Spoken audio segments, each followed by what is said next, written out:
Okay, so today in modern philosophy, we're going to be discussing Rene Descartes and his meditations on first philosophy.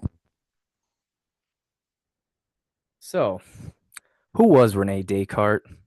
He's a 17th century French philosopher, mathematician, and scientist.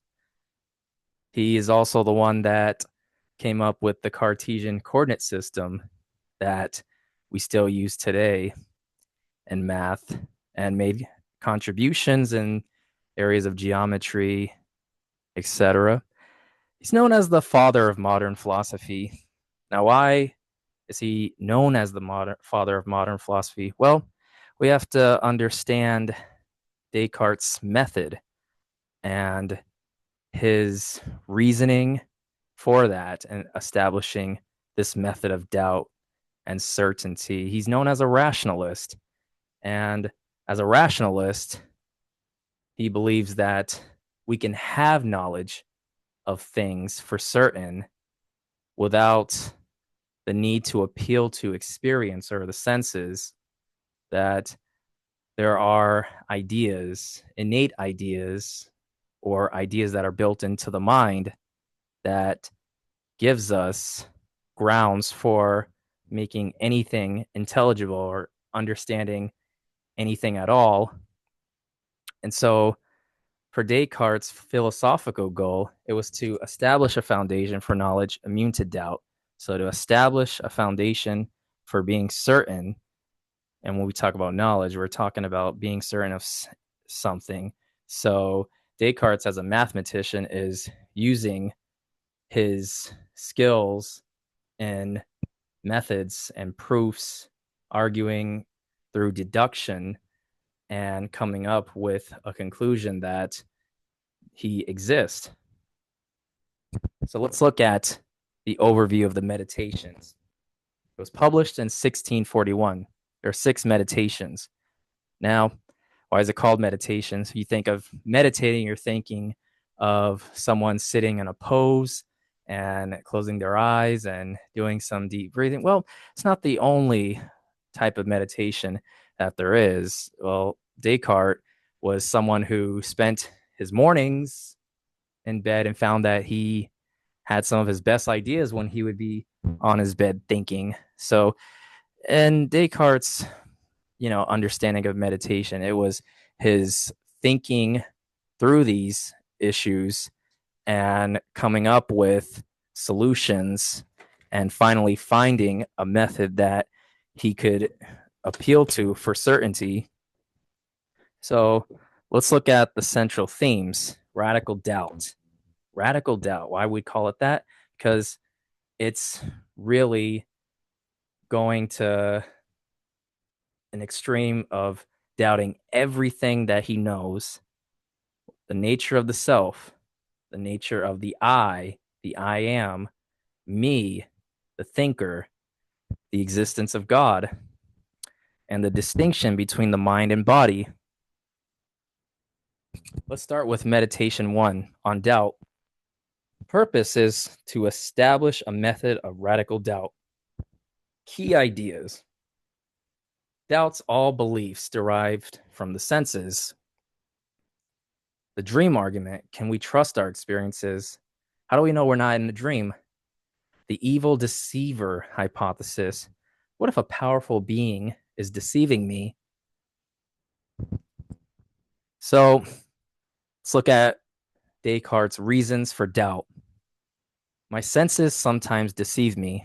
Now, that's obvious that our senses don't give us an accurate description of reality, that our senses could mislead us, that, we shouldn't always trust our senses to come to certainty in things. So the senses deceive us, but also I could be asleep and dreaming.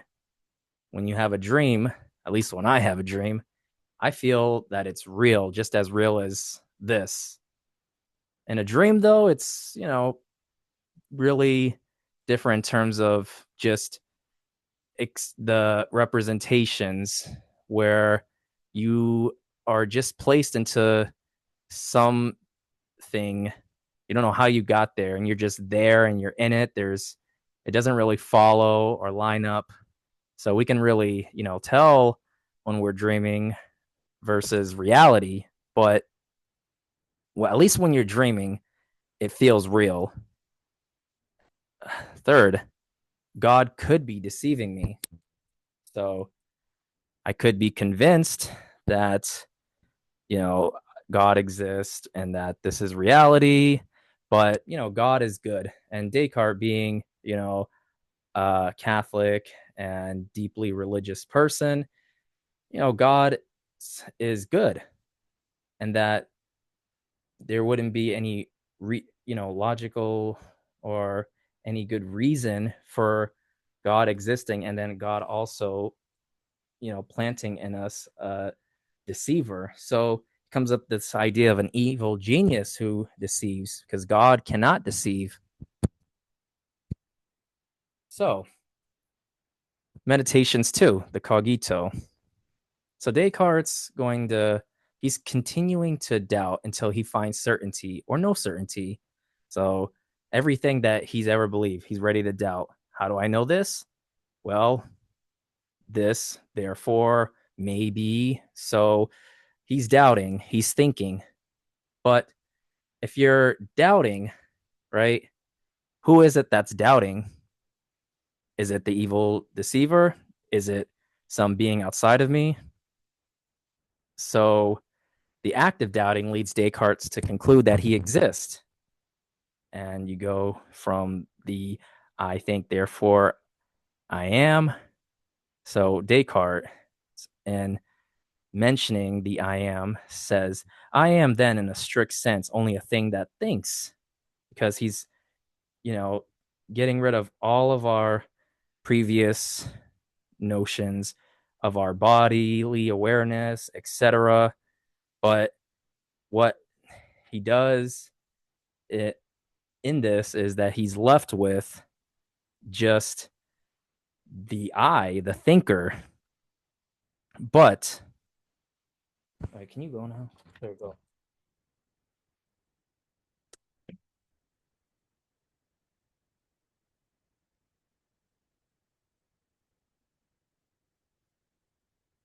So he's left with his thoughts. But what is this I? We use this all the time. The I will do this. I am here. I am going there. But then what am I? Descartes concludes a thing that thinks. What is that? A thing that doubts, understands, affirms, denies, is willing, is unwilling, and also imagines and has sensory perceptions.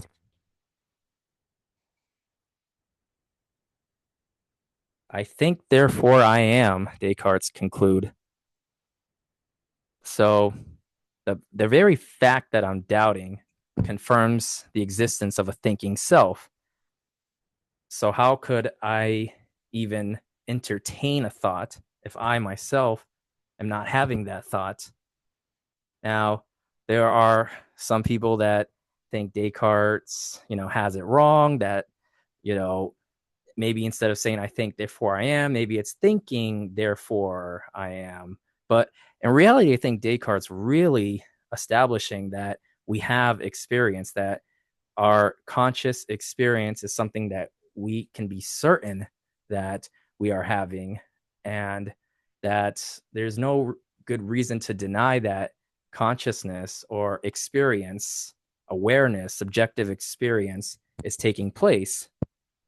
He gives a wax example, and for Descartes, the understanding comes from reason, not from the senses. So he sees a wax that has a certain shape and color, smell, and what happens when it's melted? It changes, but yet the same piece of wax remains. So Descartes states, I must therefore admit that the nature of this piece of wax is in no way revealed by my imagination, but is perceived by the mind alone, so that the mind is not the same as the senses, that there is a distinction between the mind and body, that the self is a thinking thing, that this piece of wax, although it changes its substance, it still remains. But how do we know that it remains? We see that it's changing. Our senses are always changing, yet the I am still there. The I is continuing to see that this substance is still there. And so that is what Descartes is concluding from this, is that the mind is not the body. There is a distinction. So how does Descartes conclude that I exist? Again, can we doubt that we're doubting? Okay, if you say that we can doubt that we're doubting, who is it that's doubting? And it runs into this circular reasoning where, okay, we can doubt that we're doubting, but how can you doubt that then? Who is it that's the one that's doubting? So is it true that, there is no truth? Well, by even stating that, it seems like you're making a truth claim. So I'm stating that I could deny that I exist, that that mere doubting doesn't mean that I exist. But again, I exist, and there's the thinking going on. So I am doubting is a thought, and thinking is taking place. Thoughts and thinking require a thinker. Descartes goes in this logical form. Whatever thinks exists, I exist, therefore I exist. And so if he concludes that he's a thinking thing, therefore he must necessarily exist. And then we go into this notion of clear and distinct ideas, something that is self-evidently true that cannot logically be doubted, such as my existence. And Meditations 3 concerns the existence of God. Goal: to prove the existence of God.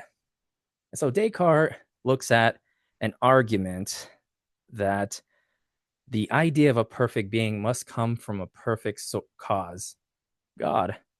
So this idea of a perfect being is not something that he created, that he just came up with in his imagination, but it's there, and it's clearly perceived and distinctly perceived that this idea of a perfect being necessarily exists. Principle, the trademark argument. So the cause of an idea must have at least as much reality as the idea itself. So he goes on to state that our idea of a perfect being could not have come from any imperfect source. The cause, us, we are the imperfect source. That the effect cannot be greater than the cause, therefore must come from God. So there is much more reality in this infinite substance, God, than in the finite one, us. So Descartes concludes that our idea of an infinite substance cannot have been created by Descartes, and that God is the source. It's a cause and effect argument. We also can see the ontological argument in there. But God exists, and God's not a deceiver. That God exists because we exist. Like, we may have very well not existed, but we do exist. But how do we exist? We can go on infinity, and then it becomes an infinite regress. So where does that perfect source and cause come from? And that Descartes concludes it's not him that's causing these ideas to be there, but that God is putting these ideas in us. Meditation 4, truth and error. Key ideas. God is perfect and not a deceiver. So following from Meditations 3, Descartes' own existence as a thinking thing completely depends on God. And that as a thinking thing, there's also free will. And being, again, going to Descartes' religion, seeing that there is an understanding that humans are the cause of sin, and that's because of free will. And so in the scriptures and through tradition and through many writings, there's this understanding that God gave us this free will so that we can decide to choose or not to choose good over evil, to choose to love God or not love God, and that we're not just robotic beings that just succumb to our, you know, desires from the natural world, but that there's something higher in us that causes us to make decisions, to form intentions and do actions. And when we think of free will, the faculty of choice to do or not do something, who is that doing? Who is making that decision? Again, Descartes saying, I am making that decision, that I, as a thinking thing, am also causing things to happen. So Descartes concludes human error arises from the misuse of free will extending beyond clear and understanding, that it's not God that's causing these errors, that it's imperfect, but rather it's us as finite substances. Meditations 5, the ontological argument, the key argument. So Descartes sees God as a necessary being. Now, what do we mean by necessary being? Well, it's not a being that depends on any source outside of itself. So God, if God exists, God must be all powerful, all knowing, all loving, everywhere. And that's in contrast to us as finite beings. So Descartes says of thinking things as a contingent being. He depends on a source outside of himself for his existence. But God, if we can define God, we'd say, God is the greatest possible being that exists in all possible worlds. And so that, what does that conclude? That God's existence is necessary as the existence of a triangle having three sides. That existence is a perfection, and God, being perfect, must exist necessarily. To say that God has a cause would be a contradiction, because then that being would be greater than God, but God is the greatest possible being, so there cannot be any being that's greater than God. Descartes goes on to say they cannot conceive God without existence. So it's obvious that the existence of God is not the same way we think of existence, but that God's existence is in itself God's essence, and that it follows that existence is inseparable from God. Meditation 6, mind-body dualism. So there's a clear distinction between the mind and the body, that the mind can exist without a body. The senses are useful for navigating the physical world, but not as a source of certainty. So Descartes sees that there is a distinction between the mind and body. They interact. So the physical self and the immaterial self are causally interacted, but not dependent on one another in terms of its existence. That the mind can exist without a body, and that mental states can influence our physical brain states. It's not a matter of a physical sensation or brain states causing our mental states. The Descartes talking about the thinking, the thoughts, the doubting, the forming, the intentions do have causal powers, and that these causal powers are not mutually excluded from the body, but it's not the same as the body, and that there are different properties. And so Descartes would be regarded as a dualist. There's different forms of dualism, but for Descartes, we call them substance dualism, that there are substances and they have their properties, and the mind is a substance and the body, but they're not the same. And so Descartes does conclude they are distinct, but they interact with one another. And there you have it. Descartes' Meditations, Introduction